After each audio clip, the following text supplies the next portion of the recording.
Alegria poder estar aqui com a amada igreja. Semana passada eu tive ruim, mas o Senhor se apiedou e a recuperação veio pelos meios mesmo que Ele instituiu. Estou na base aí de antibiótico, né, indo para o final, mas já a infecção debelada, graças a Deus. E continuamos caminhando. E hoje nós vamos adentrar, vocês devem ter reparado que foi até a mesma liturgia, porque o reverendo Dercy me ajudou aqui, né? Graças a Deus, e a liturgia havia sido preparada para esse texto, que é o texto do Evangelho de João, capítulo 2. Nós vamos começar no versículo 23 e adentrar o capítulo 21, o capítulo 3 até o versículo 21. Então os irmãos já percebam aí a falta de compromisso, não no sentido pejorativo que eu estou usando aqui, tá? Mas muitas vezes não há um compromisso com as divisões do texto da Escritura, e isso pode até gerar uma certa confusão, né? A gente querer partir o assunto da Escritura onde ele não deve ser partido. Então, realmente o assunto que vai ser tratado no capítulo 3 começa no versículo 23 do capítulo 2. Eu estou abrindo aqui o meu.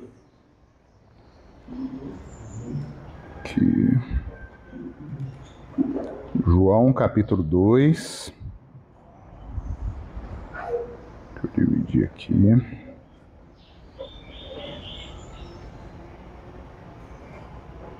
Aí, ó. Do versículo 23 do capítulo 2 até 3:21. Irmãos, isso não vai ser esgotado hoje não, tá? O assunto é longo e eu preparando esse sermão aqui já há algumas semanas, me veio em mente introduzir esse capítulo 3 com uma pequena recapitulação do que até aqui nós vimos, mas com um enfoque, com o problema que nós temos hoje. E os irmãos vão entender isso aqui. Então vamos ler a partir do versículo 23 do capítulo 2 até 3:21. Peço que a amada igreja em silêncio acompanhe mesmo assentada, tranquila, conforme estão, e com muita atenção na palavra que diz assim, João 2, de 23 até 3:21. Estando ele em Jerusalém durante a festa da Páscoa, muitos, vendo os sinais que ele fazia, creram no seu nome. Mas o próprio Jesus não se confiava a eles, porque os conhecia todos e não precisava de que alguém lhe desse testemunho a respeito do homem, porque ele mesmo sabia o que era a natureza humana. Havia entre os fariseus um homem chamado Nicodemos, um dos principais dos judeus. Este de noite foi ter com Jesus e lhe disse: Rabi, sabemos que és mestre vindo da parte de Deus, porque ninguém pode fazer estes sinais que tu fazes se Deus não estiver com ele. A isto respondeu Jesus: em verdade te digo, se alguém não nascer de novo, não pode ver o reino de Deus. Perguntou-lhe Nicodemos: como pode um homem nascer de novo sendo velho? Pode, porventura, voltar ao ventre materno e nascer segunda vez? Respondeu Jesus: em verdade te digo, quem não nascer da água e do Espírito não pode entrar no reino de Deus. O que é nascido da carne é carne, e o que é nascido do Espírito é Espírito. Não te admires de eu te dizer, importa-vos nascer de novo. O vento sopra onde quer. Ouves a sua voz, não sabes de onde vem, nem para onde vai. Assim é todo o que é nascido do Espírito. Então lhe perguntou Nicodemos: como pode suceder isso? Acudiu Jesus: tu és mestre em Israel e não compreendes estas coisas? Em verdade te digo que nós dizemos o que sabemos e testificamos o que temos visto. Contudo, não aceitais o nosso testemunho. Se tratando de coisas terrenas não me credes, como crereis se vos falar das celestiais? Ora, ninguém subiu ao céu senão aquele que de lá desceu, a saber, o Filho do Homem que está no céu. E do modo porque Moisés levantou a serpente no deserto, assim importa que o Filho do Homem seja levantado, para que todo o que nele crê tenha a vida eterna. Porque Deus amou o mundo de tal maneira que deu o seu Filho unigênito, para que todo o que nele crê não pereça, mas tenha a vida eterna. Porquanto Deus enviou o seu Filho ao mundo, não para que julgasse o mundo, mas para que o mundo fosse salvo por ele. Quem nele crê não é julgado. O que não crê já está julgado, porquanto não crê no nome do unigênito Filho de Deus. O julgamento é este: a luz veio ao mundo, e os homens amaram mais as trevas do que a luz, porque as suas obras eram más. Pois todo aquele que pratica o mal aborrece a luz e não se chega para a luz, a fim de não serem arguidas as suas obras. Quem pratica a verdade aproxima-se da luz, a fim de que as suas obras sejam manifestas, porque feitas em Deus. Pai Santo, a tua palavra está aberta, Senhor. Não há em nós, Deus, condição de subir. Foi para isso que o teu Filho desceu. Para que expiasse, Deus, a imundícia, o pecado, a sujeira, e o teu Espírito pudesse vir e habitar em nós. E o teu profeta disse na bendita promessa que chegaria o tempo em que o teu Espírito nos ensinaria. E é isso que nós queremos essa manhã, Deus. Fala com teu povo, instrui pela palavra, dá discernimento, dá sabedoria, dá temor, dá fé, Pai, ao teu povo. Usa-me como instrumento apenas para comunicar o que aqui o Senhor nos deixou registrado. Porque é em nome do teu Filho Jesus Cristo que oramos, com perdão de pecados. Amém. Queridos, esse capítulo 3, ele vai tratar de uma metáfora, de uma ilustração.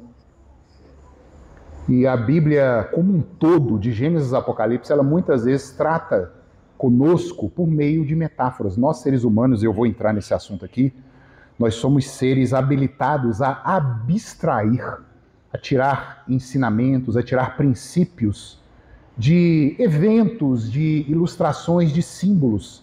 Nós temos essa competência, essa capacidade dada por Deus. E a gente tem aberto mão disso. Esse capítulo 3, ele vai usar aqui de uma metáfora para com a gravidez, para com o nascimento. Ele vai comparar a conversão de alguém a um parto, a ser trazido à luz, como uma mulher traz à luz ao seu filho. O nascimento aqui é usado como esse símbolo. E existe um ramo, queridos, da linguística. Eu tenho um pouco de resistência, e eu sei que isso vai para a internet, isso pode virar um angu de caroço aí, né? Mas eu tenho uma resistência tremenda às ditas ciências sociais. Porque há muita especulação. Há muita tentativa de pegar o ser humano, que é alma e corpo, e colocar dentro de uma fórmula matemática, de uma tabela, de categorizar, de classificar. Isso é um perigo. Quem é a psicologia? Quem é a sociologia? Quem é a antropologia? Quem é qualquer logia dessas ditas ciências humanas, sociais, para explicar os seres humanos? Mas existe utilidade, muita utilidade em alguns ramos, especialmente um ramo da linguística chamada semiótica, que trata dos signos, dos símbolos. Não é signo do zodíaco não, viu, queridos? Por favor, estou falando de horóscopo aqui não. É símbolo, um signo é algo que simboliza alguma coisa. A semiótica é o estudo do processo de interpretação dos símbolos, também conhecido como semiose, que são qualquer atividade, conduta ou processo que envolva signos. Estuda como as pessoas interpretam algo, ou interpretam o símbolo, o signo, de acordo com a sua cultura local, onde um signo é definido como qualquer coisa que comunica algo, qualquer coisa que tenha um significado ao ser humano em uma mensagem na linguagem verbal ou não verbal. Pode ser também uma linguagem não verbal. É algo que é usado ou referido no lugar de outra coisa. Olha que interessante isso, né? Você, ao invés de ir diretamente na realidade, no significante, você usa do símbolo, do signo, para representar aquilo, e a nossa imaginação ela consegue. É sensacional essa nossa capacidade de abstrair esse tipo de ensino. Geralmente, este que foi referido no lugar, né, chamado de significado ao intérprete do signo.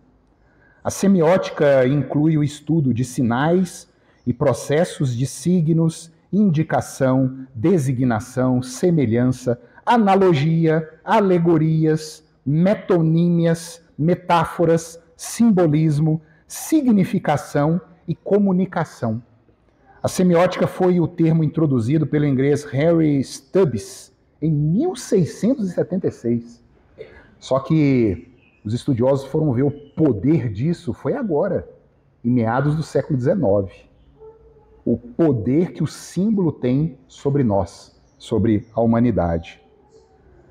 O poder do símbolo, da ilustração, da parábola, queridos, ele é fortíssimo na nossa Constituição. As crianças são introduzidas e instruídas neste recurso, muitas vezes. Nós usamos isso com os nossos filhos, com os nossos pequenos. A cultura é produzida em meio a uma sociedade usando dos símbolos e dos signos.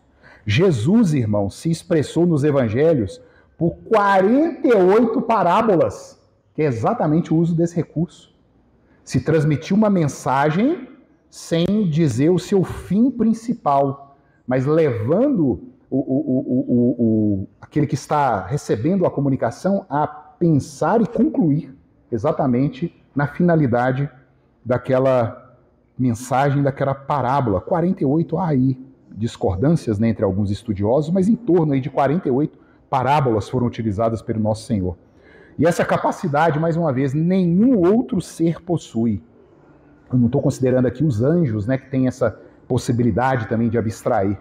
Mas os seres humanos foram capacitados a esse requinte, a essa finesse, a essa beleza mental de conseguir abstrair estes signos, esses símbolos, essas parábolas. Isso é algo fantástico que nós temos. E a gente muitas vezes não para pensar nisso.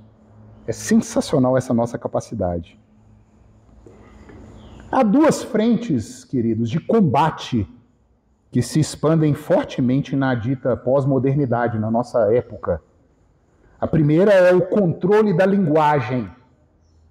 Eu não vou me adentrar aqui nesses aspectos, né, porque não é o assunto aqui, esse controle da linguagem, mas limite a linguagem, irmãos. Limite o que pode ser dito, cerceie o discurso e assim mate o pensamento. É isso que especialmente a política do presente momento tenta fazer. Indicação de leitura, eu prometi hoje aqui na EBD, né? Leiam 1984 de George Orwell. Vocês vão entender o que eu quero dizer aqui.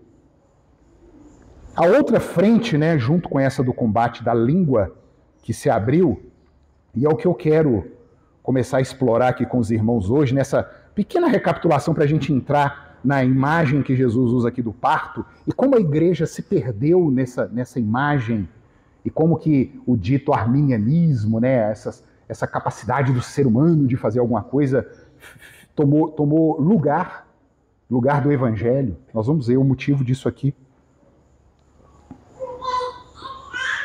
A outra frente que se abriu é a desconstrução de signos. Ressignificação. Ô palavrinha que eu sinto calafrio quando eu escuto. Nós precisamos ressignificar.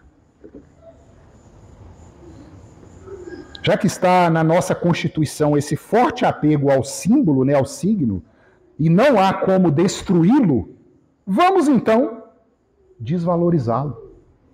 Vamos minar os grandes símbolos que a Escritura colocou para nós. E aqui talvez muitos aqui vão achar que eu estou até com uma teoria de conspiração nesse sermão. Falar, o pastor está ficando doido. Tá virando QAnon, né? Nem sei o que é isso não, mas eu vi que é um negócio de conspiração lá dos Estados Unidos. QAnon. O pastor tá virando QAnon. E não é isso, irmãos. A minha obrigação é alertar aos queridos e cada um julgue aí no seu coração as minhas palavras. Julgue não pelas suas impressões, mas julgue por aquilo que as Escrituras dizem. Irmãos, o universo gira em torno de Jesus Cristo. E eu creio que todos aqui vão concordar com isso. Porque por meio dele, por ele e para ele são todas as coisas. É muito bonita essa fala. Só que quando nós vamos vendo as implicações disso, muitas vezes a gente fala, mas não é bem assim não. É isso que está no nosso coração. E é o que eu quero mostrar para os queridos aqui em 2 capítulos que nós já lemos, a tentativa do mundo de se levantar contra o Senhor e contra o seu ungido. E de tirar de cima as algemas, as correntes, como o Salmo 2 nos instrui. Estamos diante aqui, queridos, do ápice da revelação de Deus, é Novo Testamento. É a explicação daquilo tudo que os profetas comunicaram até então. Aqui nos é apresentado a total, preste atenção, total inabilidade do homem, total incapacidade de alguém de per si se voltar a Deus em arrependimento. É impossível ao homem isso. Produzir fé, produzir arrependimento, usando de algo que ainda existe dentro de nós. Outra ilustração. Estando vós mortos em delitos e em pecados, deu vida. É morto, queridos. Chega do lado de um caixão no enterro. Perdemos hoje pela manhã o nosso querido Sr. Geraldo. Partiu para a glória. Já está nas ruas de ouro. Se Deus quiser, estaremos apoiando a família no velório. Se eu chegar do lado do caixão do Sr. Geraldo e falar, Sr. Geraldo, estou com um bilhete aqui de 10 milhões de reais na Mega Sena. Só ir lá buscar. O que ele vai fazer? Nada. Ele partiu. E quando Paulo fala, estando nós mortos dos nossos delitos e pecados, é isso. É qualquer tentativa de chamar um morto para Deus é nada. A não ser que aconteça o que nós lemos aqui na liturgia. Vocês perceberam? Ezequiel 37? O que o profeta está falando com Deus ali? Deus chega para Ezequiel, aquele mundo de osso seco na frente dele, e o texto, Ezequiel ele faz questão, né? Sequíssimos. E eu imagino Deus, gente, ironia não é pecado não, viu? Irreverência é pecado. Ironia não, e Jesus usa ironia muitas vezes nos evangelhos, Paulo usa ironia o tempo inteiro nas suas cartas.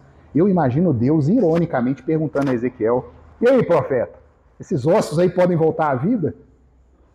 E o profeta saiu bem, né? Porque ele virou, olhou assim, tu sabes, ele devolve a bola, né? Tu sabes. É nem sim nem não, o Senhor sabe. Aí Deus mostra para o profeta a única coisa que pode trazer vida a morto. Então profetiza. Fala com esses ossos aí. Ó. E o Espírito, que é como o vento, aí nós cruzamos aqui com João 3, acabei de ler aqui, né? O Espírito é como o vento, ninguém sabe de onde vem, para onde que vai. É o que aconteceu lá em Ezequiel. O Espírito vem e traz à vida aquilo que era impossível viver, gente. Eram ossos secos. Estando vós mortos em vossos delitos e pecados, deu-lhes vida. Pela graça sois salvos. E esses símbolos, queridos, essas metáforas estão em jogo. Nunca como agora a gente vê isso. E aqui estamos diante de uma metáfora que mostra não há esperança, pois é Deus quem usa de misericórdia para com quem Ele quer. Deus escolhe dessa massa desgraçada e amaldiçoada quem Ele vai salvar. E Ele traz vida sobre o alvo da misericórdia e da bondade dEle. Mas parece que a igreja, e eu digo igreja de uma forma geral, né, não tem se atentado para isso e continua atribuindo a si um poder que não tem e trazendo sofrimento para a membresia, trazendo sofrimento para a igreja, trazendo juízo no meio do povo de Deus, Gente, eu estou falando de gente crente. É gente que é salva, que creu em Cristo, mas que ainda estão com os fardos sobre os ombros. Porque estão tendo esses grandes símbolos que a Bíblia usa, estão sendo minados. Então, entrando aqui nesse breve resumo, já dando a introdução aí para essas semanas que vem seguinte, os irmãos devem ter percebido a quantidade de metáforas e de símbolos que foram usados nos 2 primeiros capítulos do Evangelho de João. Vocês perceberam? Nós vamos fazer aqui, eu peço a atenção dos queridos para vocês verem. Até aqui nós caminhamos 2 capítulos. A quantidade do uso de símbolo, de sombra, de metáfora, de metonímia que foi usada aqui é impressionante. A gente muitas vezes passa por cima e não percebe. O problema é sério. E a palavra de Deus está sendo desacreditada justamente por essas ressignificações modernas que estão sendo colocadas aí em cima dos símbolos. Então perceba, o símbolo ele não está sendo retirado, porque não tem jeito, faz parte da nossa Constituição. Mas o símbolo está sendo transtornado, está sendo balançado. Vamos caminhar aqui, queridos, alguns textos do capítulo 1 e 2, e vamos percebendo essa tática diabólica, ou do menosprezo com o símbolo, tentar minar o valor de um símbolo, ou ressignificar tanto um símbolo quanto um fato. Um fato que até histórico aconteceu. Ah, mas não é bem assim não, é assado. Vamos caminhar aqui, queridos. João 1, voltem aí. João 1, leiam a uma voz, igreja, versículos de 1 a 3. João 1, de 1 a 3. Quem puxar aí já pode começar. No princípio era o Verbo, e o Verbo estava com Deus, e o Verbo era Deus. Ele estava no princípio com Deus. Todas as coisas foram feitas por intermédio dele, e sem ele nada do que foi feito se fez. Até aí. A Bíblia ela é categórica em dizer que houve um princípio e que neste princípio o Verbo estava lá porque o Verbo era Deus e que por meio dele tudo veio a existir. Aí se pega um fato histórico, mas não é bem assim não. É o embate evo-big banguista que a gente tem hoje. É a evolução e o Big Bang contra o criacionismo bíblico, a tentativa de ressignificar, de mesclar os dois.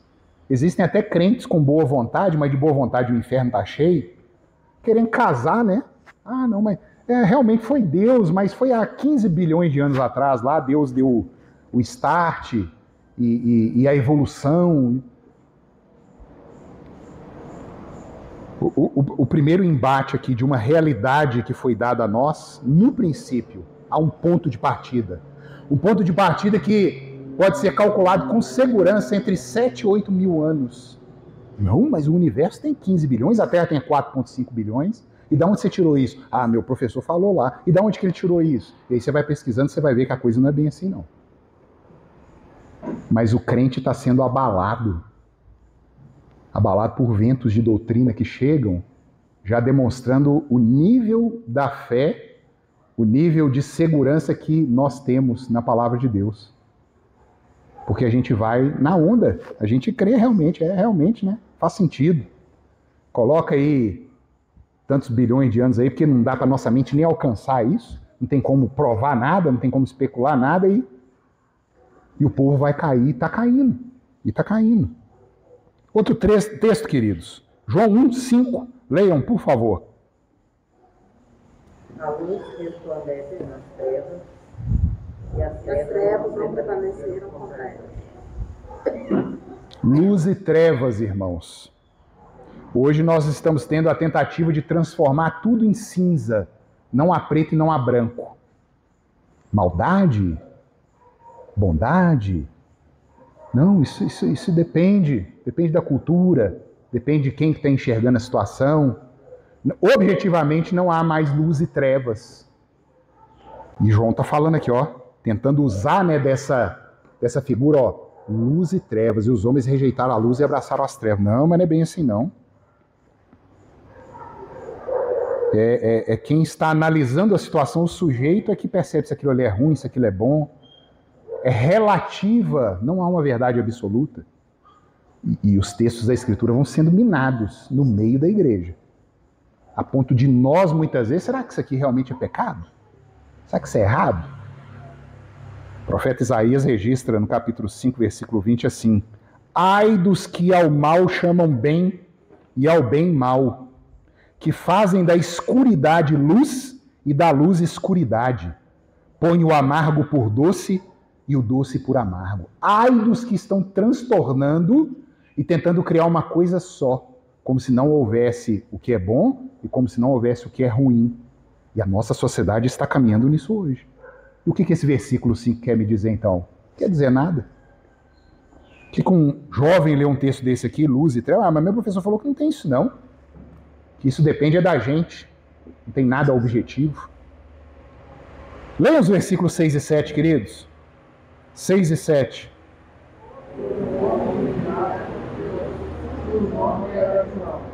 Este veio como testemunha para testificar-se a respeito da luz, a fim de todos os que venham a crer por intermédio dele.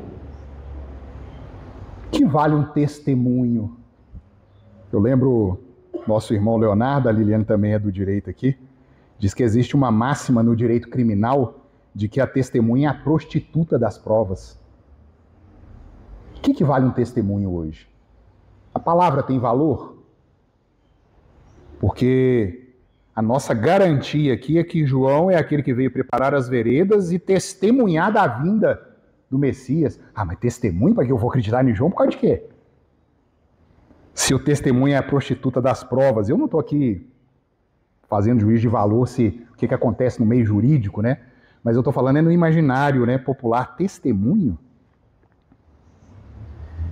Realmente um testemunho pode ser equivocado, o número de erros, né, que aí tem por causa de testemunho e tudo, mas nós estamos falando aqui de coisas divinas.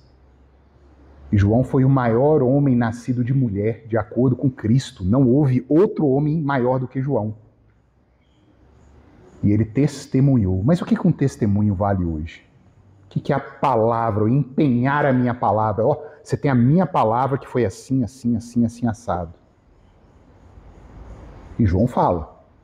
João, o evangelista, fala de João o Batista como sendo a testemunha que anunciou a vinda de Deus nessa terra. Mas essas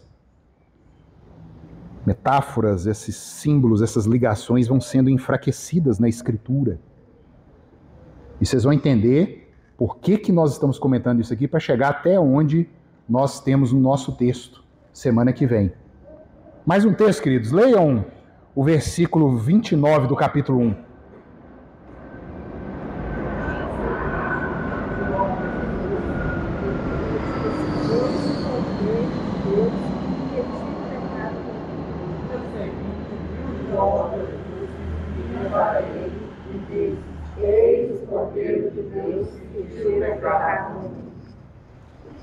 A morte de um animal para pagar por um outro. Irmãos e irmãos.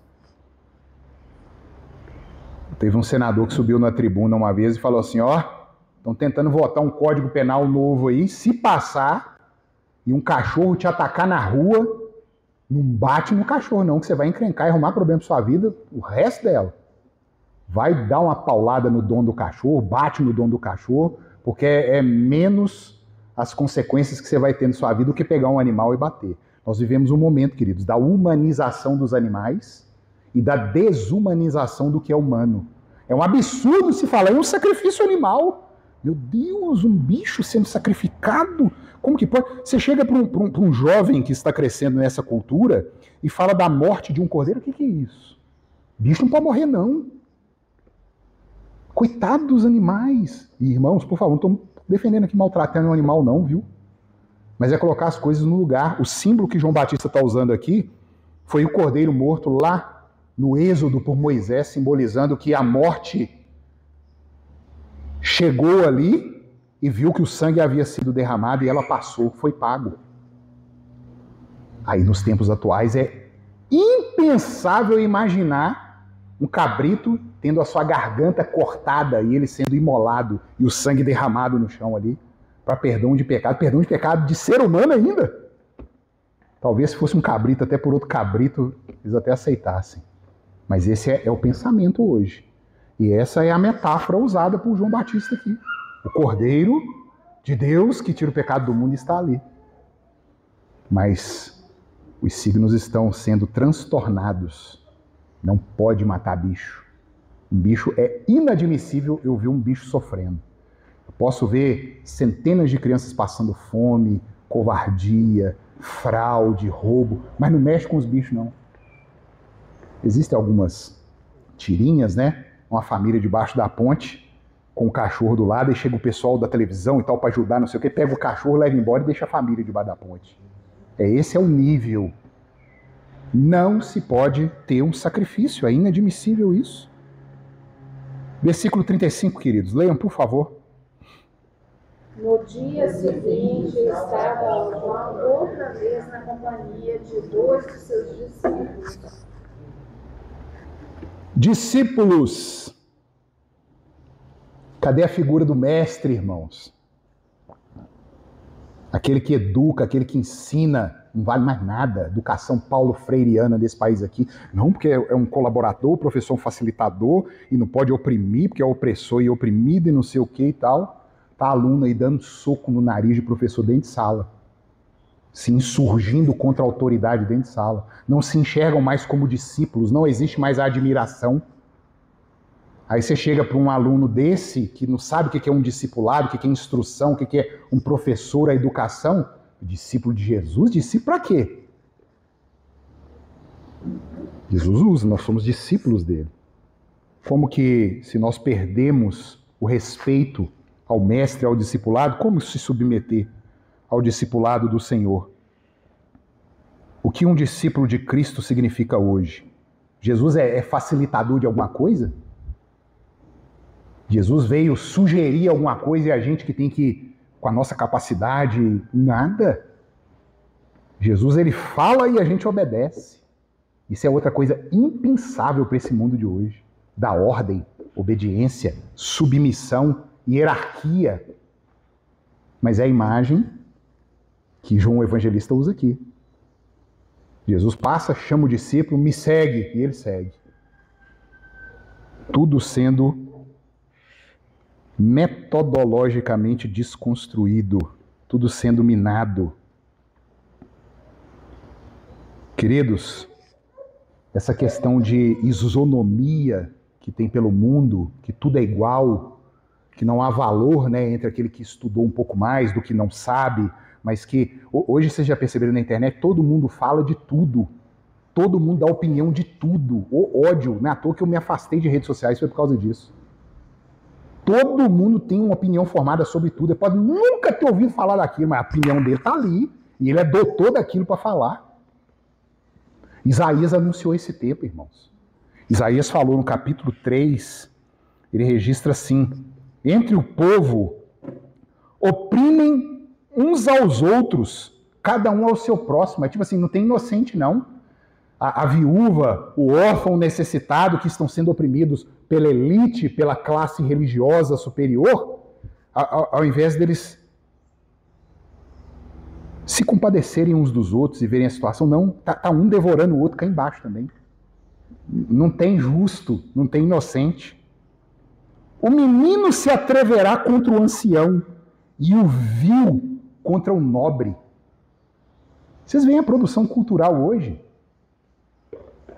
O que eles chamam de música, Pablo Vittar, Anitta, qualquer outro diabo que você quiser colocar aí, comparar com produção cultural de 20 anos atrás, 30 anos atrás, é ruído, é o vil, aquilo que é vil, aquilo que é mal, que é ruim, que não tem valor, se insurgindo contra o que tem valor. E tá tudo bem para a sociedade. Tá tudo normal, é porque é tudo igual. Ninguém tem que ensinar nada para ninguém, todo mundo sabe e tudo é bonito. No dia que tudo é bonito, nada é bonito. Não há mais essa imagem daquele que sabe instruir. Cristo é aquele que é o mestre e que instrui que nós ouvimos.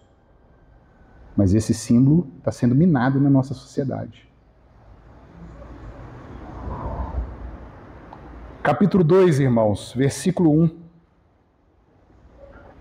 3 dias depois, houve um casamento em Caná de Galileia, Chame-se-aria a mãe de Jesus. Casamento, queridos. Cristo começa o seu ministério, nós vimos aqui, num casamento onde ele demonstra o seu primeiro sinal de forma pública. Foi convidado, imagina, gente, Deus sendo convidado para um casamento. Aquilo que ele instituiu lá em Gênesis, deixará o homem, o pai e a mãe, se unirá à sua mulher e se tornarão uma só carne. Deus, eu imagino o convite de casamento, né? Convidado, Deus, está aqui, Senhor, está na sua mão. O Senhor está convidado para o meu casamento. Vocês já pararam para pensar nisso? Deus num casamento, rapaz. E ainda dando vinho para o povo ainda, né? Que tinha acabado. Mas o que é o casamento hoje, irmãos? Porque Jesus ele foi num casamento para mostrar a transição da antiga para a nova aliança e para mostrar que aquilo que ele estava celebrando ali, comemorando, é o que ele faria com a sua noiva, que é a igreja, que somos nós. Ele é o noivo, nós somos a noiva. Mas o que é o casamento hoje? O que a cultura promove do casamento hoje? O casamento é uma desgraça. É o homem perturbando a mulher perturbando o homem, filhos sendo abandonados. O casamento não vale, a não ser que seja um casamento homossexual. Aí é lindo. Aí tem vestido de noiva, homem vestido de noiva, né? Mulher de terno, não sei o quê. Aí é outro assunto. Mas se for o casamento instituído por Deus, macho e fêmea, é o fim do mundo. Aí a nossa juventude que está crescendo com essa mentalidade, olha assim, quê? Jesus Cristo é a noiva, o noivo da igreja? Você é doido, o que é casamento? Mas um símbolo sendo minado, destruído. E a gente dá corda para isso, viu, queridos? Quantas vezes nós não nos apegamos em roda de escarnecedores, onde o casamento está sendo combatido por causa de pecadores que não souberam ter uma vida santa e destruíram seus casamentos?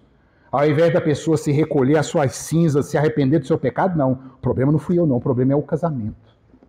O problema é o que Deus fez. E assim o mundo vai girando. Eu não quero um noivo, não. Noivo, Jesus, noivo. Casamento é ruim demais. Casamento só dá trabalho. Te prende, te cerceia. Você não curte mais a vida. É o individualismo moderno, né? Tudo é para mim, e por meio de mim. Não é mais para ele, por ele e dele. É meu. É a perversão. Jesus é o noivo da igreja. Eu não quero, não. Acabou. Mas um símbolo sendo ruído, sendo acabado. Versículo 15, queridos. Quem lê para nós aí, todos? De portas expulsou todos o templo, bem como as ovelhas e os bois. Derramou pelo chão o dinheiro dos cambistas, furou as mesas.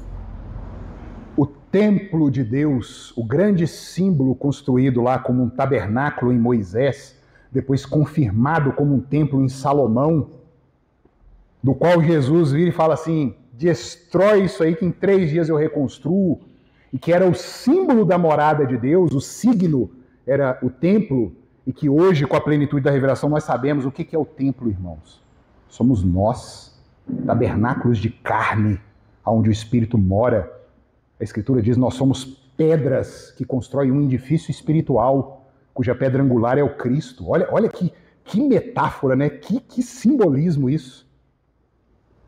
E aí Jesus entra no templo, que é o símbolo, desce o cacete no povo, porque o povo estava corrompendo a morada de Deus, indicando o quê? Nós vimos na última pregação, santidade. Se é morada de Deus, cadê a santidade dessa morada aí? Cadê a limpeza, a correção, o viver conforme Deus quer? E ainda falei, às vezes Jesus Cristo vai entrar aí dentro de você e, com a zorrague, fazer a limpeza que você não quer fazer. E dói, viu, irmãos? Dói quando o Senhor tem que tomar a rédea e, na base da marra, nos colocar no trilho. Mas a santidade hoje está fora de moda. Para quê? Mudar hábitos, mudar pensamentos, mudar condutas. Irmãos, eu sou um exímio defensor de que não devemos amparar usos e costumes como santidade bíblica. Não. Porque você tem que andar de coque, a sua saia tem que ser até metade do joelho para baixo, o homem só pode andar de calça, como se trejeitos, fazer coisas tivesse aparência de piedade. Não é isso. Mas aqui é a santidade bíblica. É o que o Salmo 1, que eu já comentei até um trechinho dele aqui, né? Bem-aventurado o homem que não anda no conselho dos ímpios, não se detém no caminho de pecadores e nem se assenta na roda dos escarnecedores. Mas nós chegamos num tempo, especialmente, mais uma vez, a cultura produzida. Não, esse negócio de santidade não precisa disso, não. Você pode ser crente, estar lá adorando seu Deus, mas pode fumar o seu baseado tranquilo ali durante a semana. Pode se misturar com quem você quiser, falar o que você quiser. Não há morada do Espírito mais. Não há brio, não há honra, não há amor por aquilo que Deus ama e ódio por aquilo que Deus odeia. Não, eu vou na igreja, mas meu comportamento não muda, minha fala não muda. Mantenho relacionamentos que não dignificam a Deus, vou em lugares que nunca deveria ir, mas eu estou lá. Mantenho amizades que não deveria manter. Minha vida financeira, familiar, profissional, uma lambança. Mas eu sou crente, eu sei cantar hino. Eu vou na igreja. Cadê a santidade? Cadê a vida? É o que a cultura promoveu hoje, que tem a ver com a luz e a treva. Está tudo muito cinza. Não há necessidade de emendar os meus caminhos como fruto de uma árvore boa.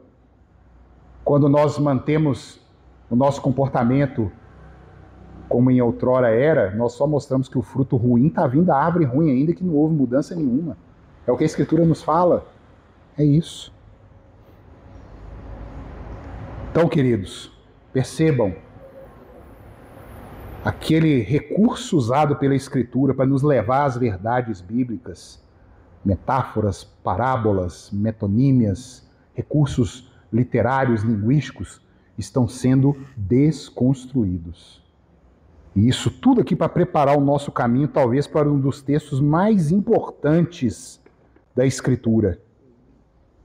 Um dos textos que Jesus Cristo confronta um fariseu, a ponto do fariseu interrogar a Cristo, né? Como é que funciona isso, Senhor? Ao menos o fariseu entendeu o que Jesus queria dizer do símbolo, ele só não conseguiu abstrair. Mas ao menos o símbolo ele entendeu, ele viu a impossibilidade. Essa semana eu estava conversando com uma jovem, trocando algumas informações, ela não é crente, está querendo conhecer a fé, e ela virou para mim e falou assim, nossa pastor, é porque eu li a Bíblia algumas vezes e tudo, e eu achei a lei de Deus tão severa. Foi, então você entendeu, ué. Alegre-se, porque é mesmo, ué. Graças a Deus, você entendeu que é severa. Agora, o que a gente faz com isso que é o nosso problema? Nós temos um problema com a lei de Deus. O que faz? Porque nós vamos adentrar aqui no capítulo 3 e nós vamos ver aqui Jesus falando que é necessário nascer de novo. Não te admires de eu te dizer, importa-vos nascer de novo.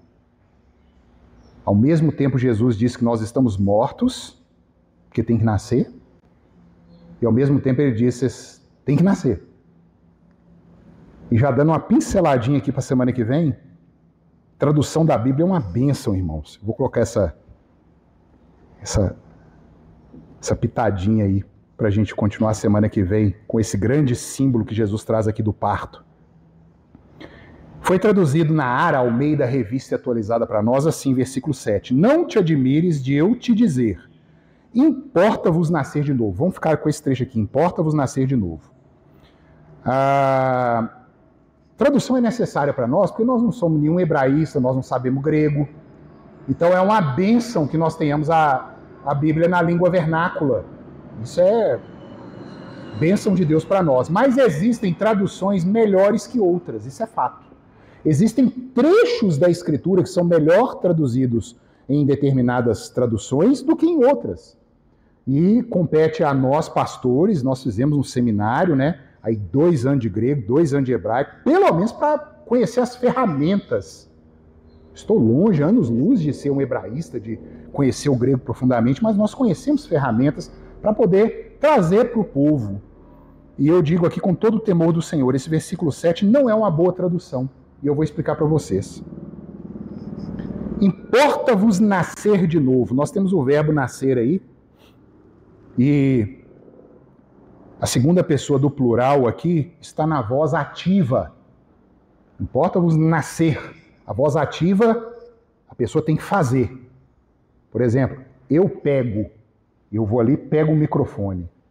Eu sou o agente ativo do verbo.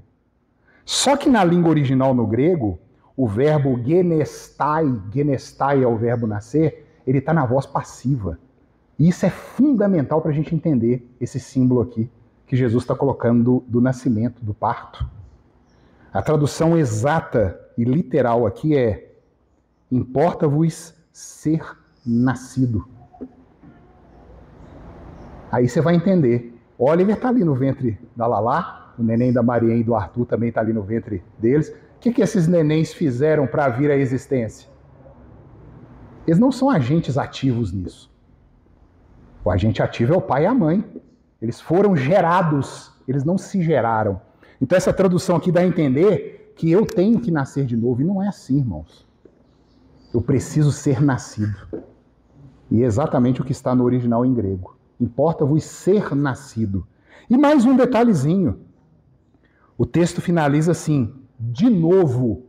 Não é uma tradução errada, mas a palavra anoten aqui é a palavra em grego, que pode ser traduzida como de novo, como também do alto, que é um uso muito mais propício a todo o contexto. Jesus Cristo está falando aqui de uma operação que o Espírito Santo só pode promover. O Espírito Santo vem como vento, ninguém sabe de onde vem, para onde vai. Importa-vos ser nascido do alto. Aí ele explica, porque o que é carne é carne. Vocês estão vendo como que a coisa vai e fecha? O que é carne, mas o que é espírito é espírito. Então, importa-vos ser nascidos do alto. Nada que essa terra produz vai trazer a vida que só Deus pode trazer. Irmãos, valorizem os grandes símbolos. Não minem as pessoas mais velhas, o casamento. Não dê valor ao que não deve ser dado valor, a bicho. Outro dia, outra coisa que vai para a internet também, que pode me dar uma dor de cabeça, né? Tava com tanta raiva desses gatos aqui que estão zanzando aqui, que eu vou pegar esse gato, vou quebrar o pescoço dele. Fala assim, não é judiar não, gente, é pegar e pronto, joga fora e vida que segue. É absurdo, olha lá, ó aqui, as duas aqui quase me batem. Absurdo. Mas, irmãos, diante de Deus eu não teria problema nenhum em fazer uma coisa dessa. É bicho. Sem judiar, sem torturar, sem nada, tá? É praga. Na medida que começou a dar problema, deixa de ser bicho e vira praga. Por que a gente faz isso com o rato? Vocês estão vendo a coisa? Barata, e vem.